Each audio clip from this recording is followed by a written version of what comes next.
Hey guys, and welcome back to my channel. I am so excited to talk about our, meaning Scarlett and My's 0 to 4 month baby update slash postpartum update in this video. So if you want to hear all about us, then keep watching. Okay, so let's get straight into it. I wanted to go via sort of like 0, 1, 2, 3, 4 months. So it's just a bit easier. So in the sort of first month, I guess 0 month, yeah, so um, she was born and we had issues breastfeeding. So my milk wasn't coming in and um, it just really wasn't working for us. So she started screaming on, I think it was on the second or third day. I was still in hospital because I had a C-section. And she started screaming, and the lady's like, honey, she needs some food. Unfortunately, your milk's not coming in. It's not enough.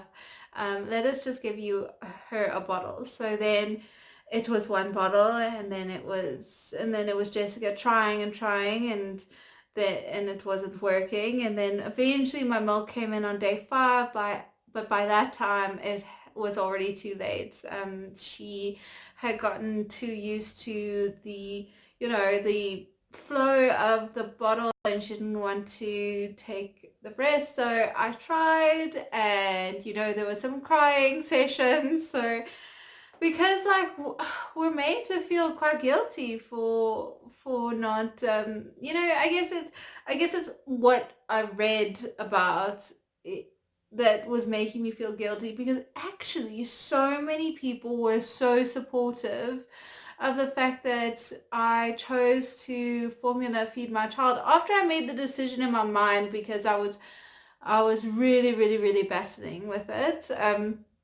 Although I didn't solely formula feed her, I did do half and half. So I pumped the rest for, I think it was 3 weeks, 5 days. And then one Saturday there was alcohol, and I was like, okay, I'm done with this. I'm done with the tears and the heart. Like, it's such hard work pumping solely. I mean, anybody would tell you, if you tried solely pumping, it's so hard.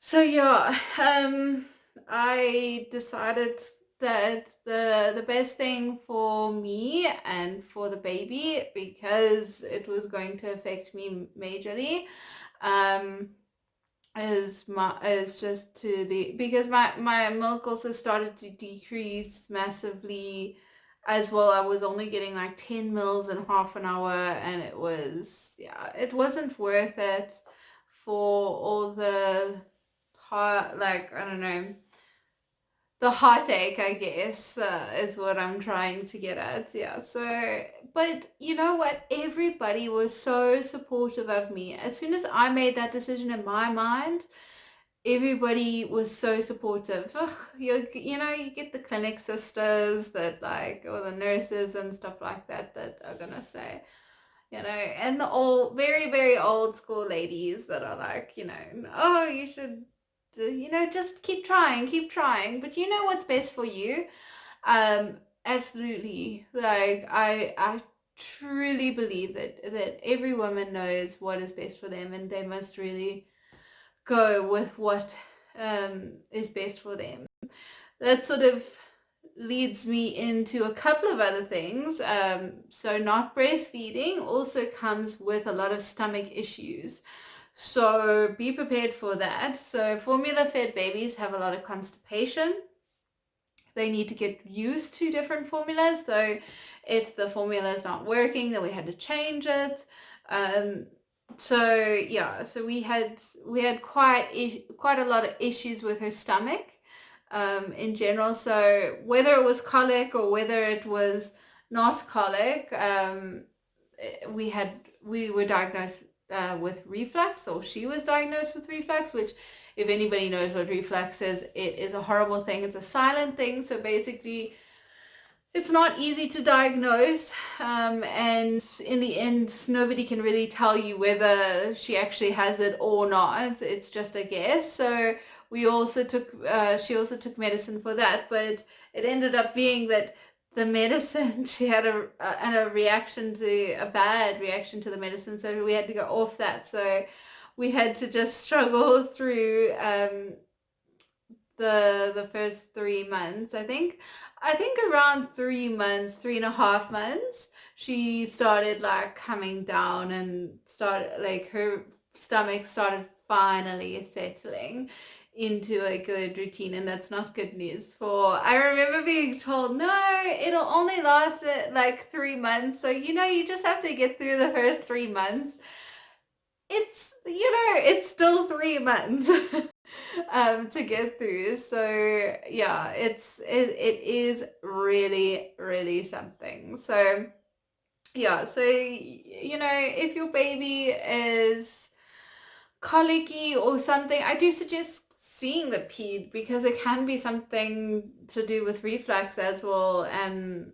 Yeah, they told me the arching of the back after a feed or something, that is a sign of reflux in babies. So yeah, so unfortunately we did have a big problem with her stomach issues.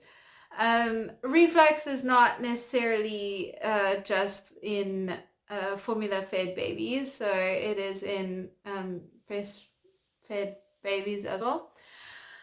But yeah, she had a lot of stomach issues with the formula. So I would really try hard to, next time if I am blessed with another child, next time I will try very, very hard to breastfeed, and I do think that it is a good idea. Um, it just wasn't a good idea in this instant. I did what was best for myself, for my mental health, for the people around me. Yeah, so we just did what was best for us, and that's that. I think that you can't, like, your journey is your journey, and although you might have similarities, nobody can tell you what is best for you and your baby. Obviously, in your mental state, I mean, obviously, like doctors and stuff can tell you what's best, but medically, but yeah, you know what's best for you and your baby. Okay, so the next thing I want to speak about was sort of also in the first month, going into, up until today, was bonding. And that also links to breastfeeding. So breastfeeding, I think that it really does link to bonding with your child faster. You spend a lot of time with them. It's skin to skin. Um, yeah, I wouldn't be able to tell you, but I think that multiple things led me to not bond as tightly with her immediately, and it's something that a lot of people don't like to talk about. It's like, how I wanted this child so badly, how could I not like feel like she's mine, and like how could I not like look at her and just feel this like intense bond with her. And it's something that it's not nice to talk about, because today I feel an immense bond with her. I feel that she is mine, that I'm a mother, and that that she's, that I love her intensely. Not that I didn't love her intensely at that moment. It's difficult to explain, but it's something that I think is common amongst mothers that sometimes have a traumatic birth, don't breastfeed, have been diagnosed with depression in the past. So yeah, so that's quite a thing to go through with regards to having a child, and knowing that you wanted this child so badly, and that you were so happy in your pregnancy, and then the child arrives and you couldn't wait, and you were counting down the days, and you had all these pictures in your mind, and then it just she doesn't feel like yours, and it's heartbreaking in its own sense, um, in its own capacity. So, but I am here to tell you that it gets 100% better. Every single day, you start feeling more like a mother. You start feeling more yourself. I feel like you're thrown very much into a different life when you have a baby, and that's not a bad thing. It's just an adjustment into this new beautiful life that you have. Um, yeah, so you just need to get used to it, I think. And it's not to say that you're a bad person for being like, it was a massive, massive change, and it was a massive adjustment for um, me and for my partner, husband, boyfriend, whatever. I don't think that makes you a bad person. I think it makes you a real person. So yeah, don't. I'm here to tell you that don't feel bad um, for not bonding with your baby immediately, and yeah. So yeah, so that was our issue. I also, the second thing was that I did have a bit of a traumatic birth. Going back to also 0 months.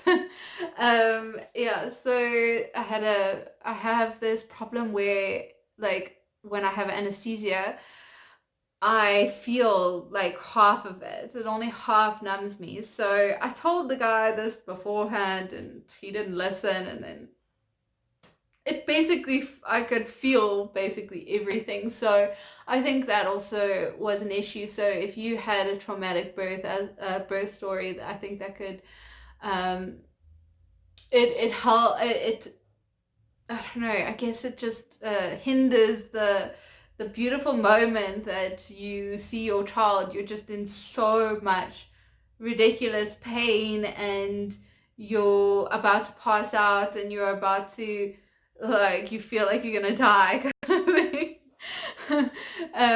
Yeah, so I think that could hinder it, as like I mentioned earlier, the breastfeeding with the without the skin to skin and all of that. So I think that hindered it, but however, it gets better, and today she knows who her mommy is. She kicks, and she smiles, and she laughs, and um it's really, really great to see all of those things. So that's her 4 month sort of highlight, is that she's really truly recognizing people, and she is kicking, and she's holding her head up like properly. She's almost sitting up. She's like so close to it. Like she can almost like sit forward.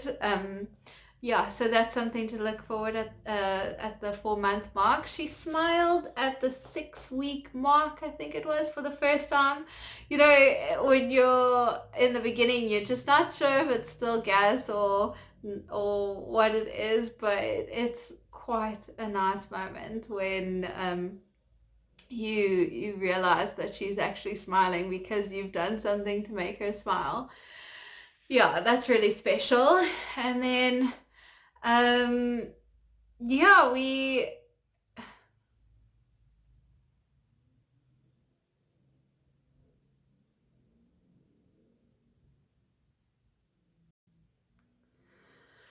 so basically that's it for our update. If you would like to see more videos like this, please do comment below. I would like to continue posting monthly updates. I do know that those are popular, and I would like to have my share. I do know those are popular and I would like to also do them, so let me know if it's something that you would like. And hopefully my next video will be on what was in my hospital bag and what I actually used in my hospital bag, because that was really, I saw so many videos of like what people are. Basically that's it for our update. If you would like to see more videos like this, please do comment below. I would like to continue posting monthly updates. I do know those are popular and I would like to also do them, so let me know if it's something that you would like. And hope you guys have a great day, and I will catch you in the next video. Bye guys.